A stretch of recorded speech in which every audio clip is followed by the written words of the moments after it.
खोनासं बारि खनानि मुगासं सोरगोआव दङ सोरगोआव खोनासं अख्राङाव दङ अख्राङाव खोनासं बुहुमाव दङ बुहुमाव खोनासं आलाङाव दङ आलाङाव खोनासं मिथिंगायाव दङ मिथिंगायाव खोनासं मैदेरा गाबो उदां गुदियाव मानसिया गाबो बोराय बाथौनि सेराव हे आफा बोराय बाथौ खुलुमो जों नों आफाखौ बाथौ बान्दोबा सिजौ सिरि सिरिबा सिफुं गुदुंबा थाइगिर खंबा बाथौ बोराइनि राव जोंनि हाबाफारि थानसालियाव जों आरज गाबनो लादों बे आरज गाबनाय बायदियै दिनै जोङो जोंनि आरजखौ दैदेनलां जोंनि आलासिखौ जोङो दिनैनि हाबाफारिखौ दैदेनलांनो थाखाय खावलायगोन बेबायदि बिथांखौ मान बावगोन जोंनि दिनैनि आरज हाबाफारिखौ दैदेनगोन बिनि उनाव जोङो मोनसे हाबाफारिखौ फोजोबना लाखानो सानदों जोंनि दिनैनि आरज हाबाफारियाव बोसोन लाखिगोन बोसोनगिरिखौबो सिनायथिजों लोगोसे मान फालि बावगोन जोंनि बोसोनगिरियानो जाबाय मुस्रि एहेम बोराय हायनारि अरायथा सनितपुर जिल्ला दुलारि बाथौ गौथुम लोगोसे बेयाव गोग्लैयाखै बिथाङा जोंनि मिरुनिबो बिथाङा फोसावगिरिखा फोसावगिरि सोद्रोमाखा बिथाङा एहेम बोराय हायनारि बिथांखौ सिनायथि लानो थाखाय खावलायबाय आरो लोगोसे मान फालिबावनो खावलायबाय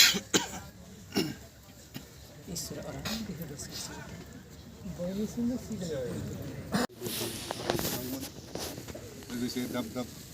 ओनसोलनिफ्राय फैनो हानाय धोरोम सिबिसुला रायजो राजा नोंथांमोन बानजाय आफादनि आफादगिरि नेहाथारिजों लोगोसे गासै मावथि नोंथांमोन लोगोसेनो जोंनि मावसुम हान्जानि अनजालि फंबाय बिनानावमोन गिबियावनो आं नोंथांमोननिसिम बे दिनैनि गोथार समनि हामलायनायखौ बावहरदों बेनि गेजेरजों आं मोनसे निमाहा बिदों एसे गोबाव जादों नोंथांमोना नेनायाव एसे उसुबिदा मोन्दों जानो हागौ बेनि थाखाय आं निमाहा बिबाय दा जियानो जा नोंथांमोना आंखौ बे हाबाफारिखौ बेखेवनो थाखाय जायगा होनो थाखाय आं मिरु आफाद जिल्ला आफाद बा बानजाय आफाद गासै मावथि बिथांमोननिसिम आं साबायखर बावदों दा जि बिथां सुबुंनि मुङाव जोंनि बे दरखंखौ होदों सम्पति खाख्लारि रायजोनि आबै खेरखातारि रायजोनि आबै बिथाङा धोरोमसुलि बाथौनि धोरोमसुलि सिबियारि बिथाङा गतिके बिथांनि मुङाव जों बेखौ दरखंखौ होनाय जादों दा बेखायनो बे बाथौ महासभानि दरखं बे दरखंखौ आं बेखेवनो थांगासिनो दङ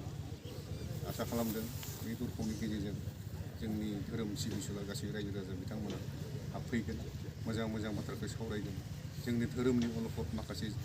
जेंनाफोरखौ फोसाबनो हागोन आं बेखौ मिजिंथिदों लोगोसेनो जोंनि बाथौ धोरोमा इयुनसिम जाहाथे मोजाङै सोलिनो हायो बेफोर खोथा बाथ्राफ्रा जोंनि गेजेराव जाहाथे मोजाङै सावरायनायनि खाबु मोनो बेखौ जोंनो बाथौ बोराया गोहो हरथों साननो हनो बिजिरनो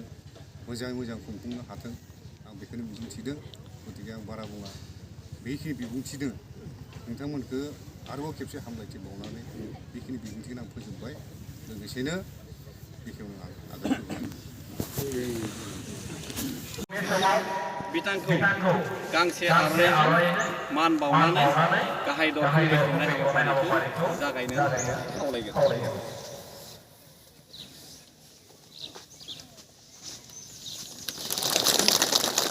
साबायखर थाबाय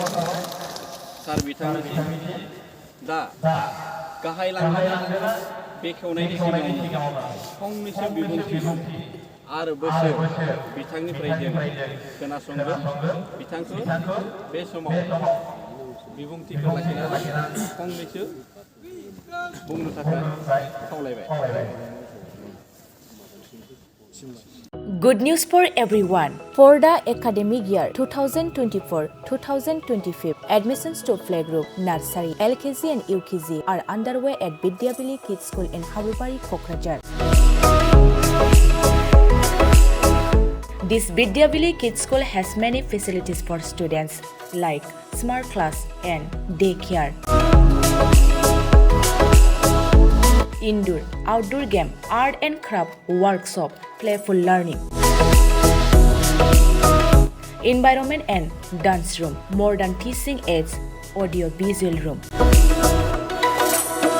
good teachers, student one-on-one training on one language and speech development, experienced teachers, green knowledge. Why are you waiting for the admission? Call 6900 304050 for more details.